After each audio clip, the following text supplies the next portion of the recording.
fix there here, and the other day I received an interesting package from Moog. Inside is what they call a parallel generative analog synthesizer. And what's odd about it is that it seems to be West Coast inspired, which is of course atypical for Moog. But first let's see how it sounds. Alright, here we go with the Moog Labyrinth. And first a very quick overview. Here we have a oscillator section with one main oscillator and one mod oscillator, but it also goes into audio range. You can just use it as a second oscillator. Here we have a classic Moog filter. It goes from low pass to band pass gradually with this knob. And here, most importantly, the wave folding, which brings in this West Coast kind of influence into the sound of this. And lastly, aside from some very rudimentary but cleverly implemented envelope controls, here is the dual or parallel sequencer, which I think is what this refers to here. Parallel generative analog synthesizer. But now let's hear what it sounds like. First up we have the main oscillator, which already starts to distort and get some overtones once you pass this threshold here somehow. So here it's fairly clean and here it starts to distort. And now let's see what the wave folding sounds like.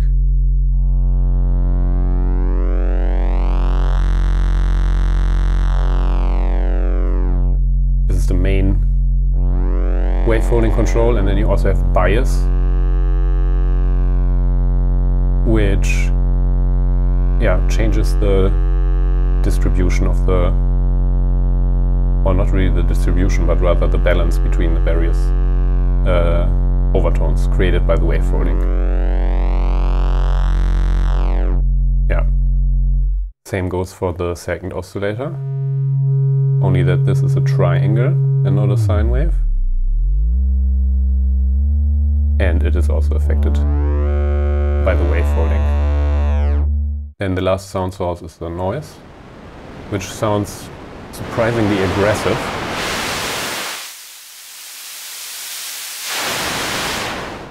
No matter what tone you dial in. Maybe now let's get a sequence going.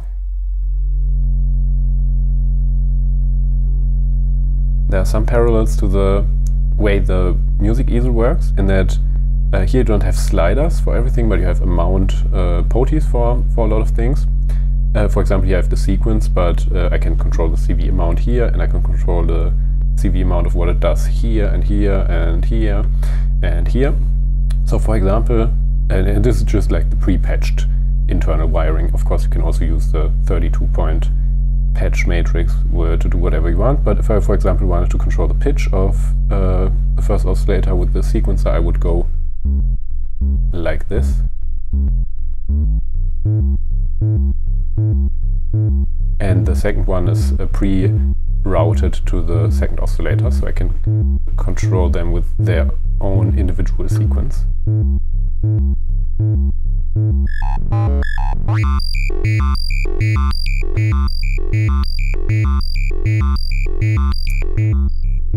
And then regarding the envelope generator 2 is actually the main VCA envelope.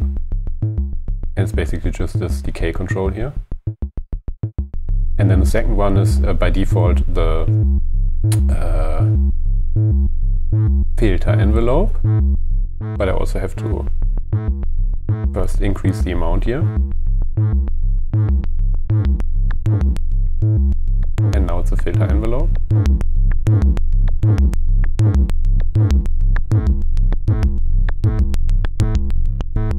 It could also be a wave folding envelope, so now the overtones from the wave folding only occur in accordance with the envelope generator, which is of course good to create percussive sounds with very harsh overtones for a very brief moment that start to fade very quickly.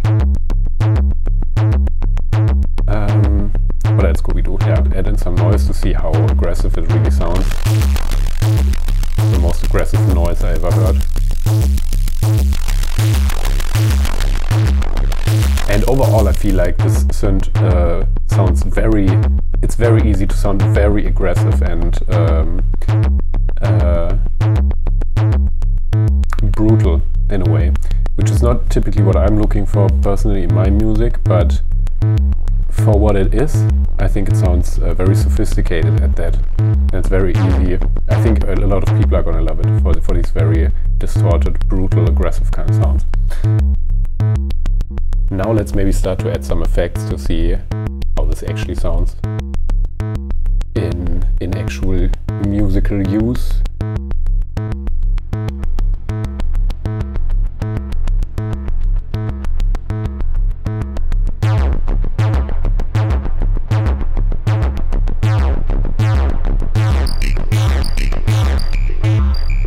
And maybe let's turn down the aggression a bit.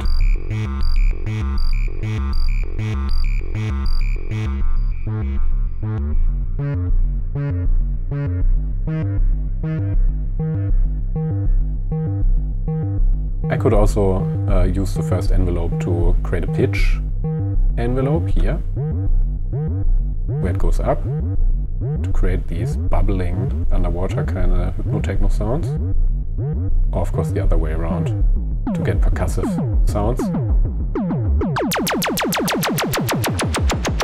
This way you can also create kick drums, of course.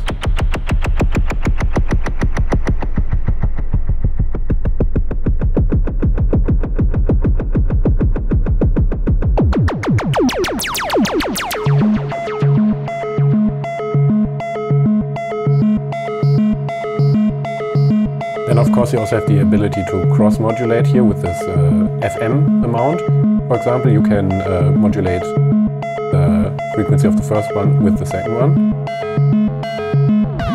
And here you can also see the range. Yeah? It starts out here as an LFO.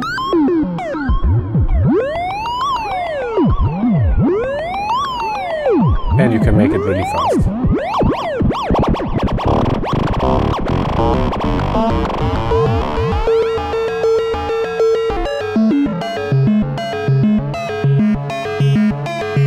And what is also great about these poties here for the amount is that, of course, you can take the CV from the sequencer and then control the amount to which it actually should affect the pitch. Yeah, so with the same sequence I get very different actual melodies in the end, just by decreasing the difference between the pitches here. And you can also do it globally for the sequence here with these two.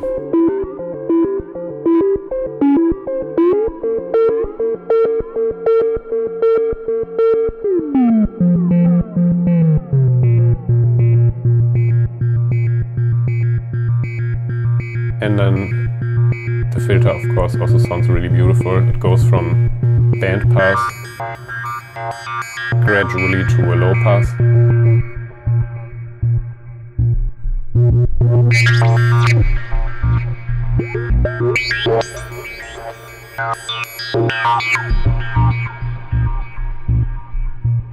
Yeah, and then lastly, maybe let's have a little look at the sequencer, which seems very unique to me.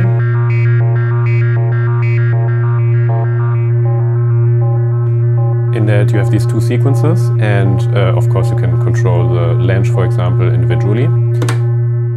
You use this advance knob here to advance the step, and then you hear what the step is, and then you can dial in all of your changes to the steps. For example, let's say I want this sequence to be only 3 steps, and now I have a sort of polymeter going on between how some of these parameters here are changed. And of course I can also go to a step, and then with this bit flip here, for either of the sequences I can activate or deactivate certain steps.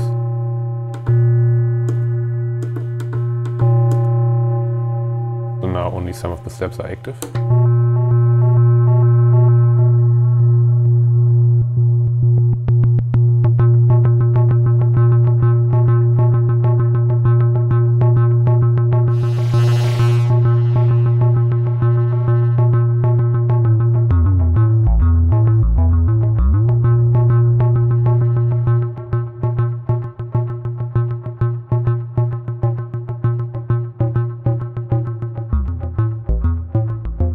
And another neat little thing is, let's maybe turn it back to 5. and reactivate all the steps. Oh, I don't have to even, for what I'm going to show. Here you have this corrupt. I'm not sure what the actual technology is, or what the actual principle is, but from a user perspective, it just seems like it messes up your shit, basically. Yeah. So once you start to turn a corrupt on while the sequence is playing, it suddenly starts to change in a somewhat seemingly random way. So if you're tired of your sequence, it's so easy. You can basically just turn the corrupt knob and turn it back to 0 until you have something that's interesting. Let me demonstrate. Yeah. Now it changes all the time. And when I put it back to 0, it stays the same. And once I start to corrupt it again, it starts to change while it's running.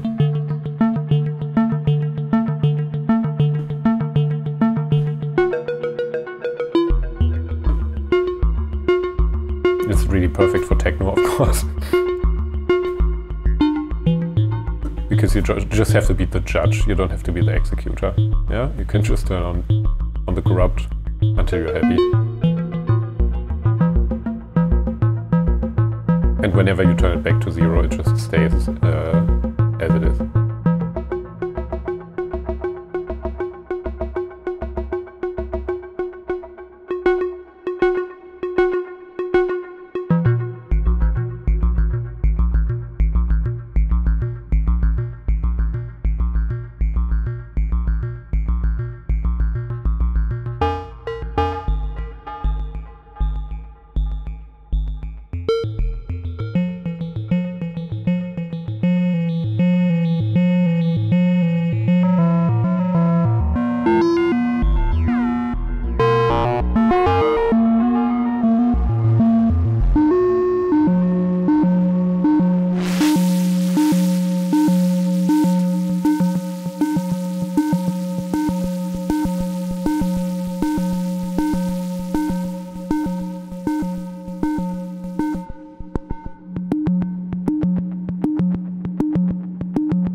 Interesting, yeah? Completely different vibe sometimes.